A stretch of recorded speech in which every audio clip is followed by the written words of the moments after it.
graph on my right represents data from June of 2023. So the war had been going on for about 16 months.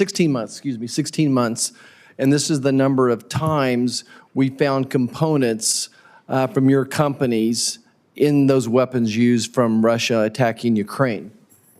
Anywhere from 186 times for the analog devices, 145 for TI, microchips not here, Intel 63, AMD is 62 as well.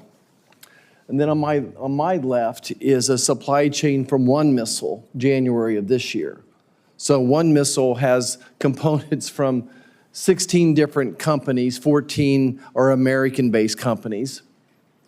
And then those companies have manufacturers, of course, in different companies. And then it's interesting that 80% of the problem appears to be imported via China. Certainly, it appears that China is intimately involved in this process. I assume that every one of you still sells chips to China. What happens if you just said we're not going to sell chips to China because they're a bad actor? Is that just such a significant amount of your business you can't do that, Ms. Stout? Senator Marshall, I think that with the sales to China, there is legitimate business in China. We are horrified, and this is really troubling to see these numbers on these charts, but we are doing our best to prevent diversion. And I think with China specifically, there is legitimate business in that country. Thank you. Ms. Gurr, it's the same for you all, that this is such a significant market, we just can't stop selling them chips. Thank you, Senator Marshall. Actually, America's national security is of paramount interest, and we are very careful to comply with U.S. export controls all over the world. I understand that, but are they a significant market? So could you just stop selling chips to China, period, end of game? You can't trust them.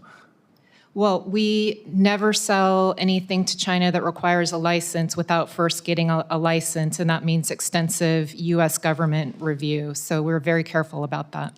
Mr. Rittner, do you have manufacturing facilities in China? Thank you, Senator. We do not. Ms. Thompson, do you have manufacturing facilities in China? Yeah, Texas Instruments does have manufacturing facilities in China and across the globe. Okay, Ms. Scurry, do you have manufacturing facilities in China? Senator, we are a fabless chip design company. That's Greek to me. Do you have manufacturing facilities in China? We don't manufacture our own products. We partner with manufacturers who are mostly outside of China. But so then you do have some that work in China? I believe there's a small amount in Ms. China. Stout, do you have a presence in China?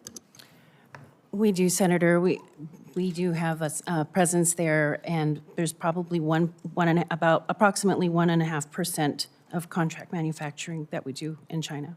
My next question is, how do you monitor third-party distributors in China? How do you handle that situation, Mr. Rittner? Well, first I'll just say, Senator, China, is the #2 economy in the world, and the sales that we make to China, the proceeds are reinvested back into the United States so that we can develop the latest and greatest semiconductors.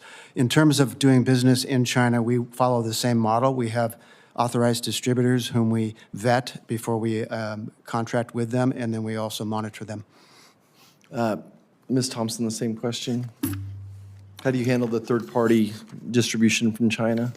Yes, over the last years, TI has spent tremendous effort moving from a global distribution network to 75% of our revenue coming from direct sales. All of our distributors, except for 2, are based in the United States. One of them has 75% of our distribution based in the United States, just outside of Denver. We have 2 distributors in Japan who are members of the Global Export Controls Coalition and have similar export control regimes prohibiting sales to Russia, as do the United States. Mr. Rittner, from January to October 2023, It's been reported that Intel, there was $351 million of Intel components imported into Russia. So from January to October 2023, $351 million of Intel components imported into Russia for use as battlefield goods. You would agree with me that that's a true statement? Would you agree with me that that's a failure of sanctions? How does this happen? Well, thank you for that question, Senator. First of all, we do not sell into Russia. We stopped all shipments and sales in February of 2022.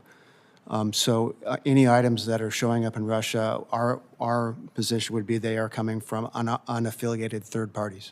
Obviously, yeah, you're stating the obvious. Is that, so we failed. We've absolutely failed. What can Intel do to keep that from happening? Well, we believe that it requires a collaboration with industry, with government, and with NGOs to work together to pool the information we each have so that we can build stronger compliance programs to identify where there is suspicious and activities that would lead to potential diversion. In the meanwhile, while you're forming these committees and chatting about it, thousands, tens of thousands of innocent people are going to keep dying. I think that that's an insufficient answer. I think you've had every opportunity in the world to do this. I don't know why we continue to engage China when they continue to participate in the murder of all these innocent people. Ms. Scurry, how do you handle the third-party distribution situation in China? Thank you, Senator. We comply with U.S. export controls all over the world. China's no different. And for distributors, for example, we collect point of sale, so their onward sale data on a weekly basis, and we screen that to make sure that we understand where all of our distributors' onward sales are going. And that's working. We believe that that is working. Thank you, Mr. Chairman. I yield back.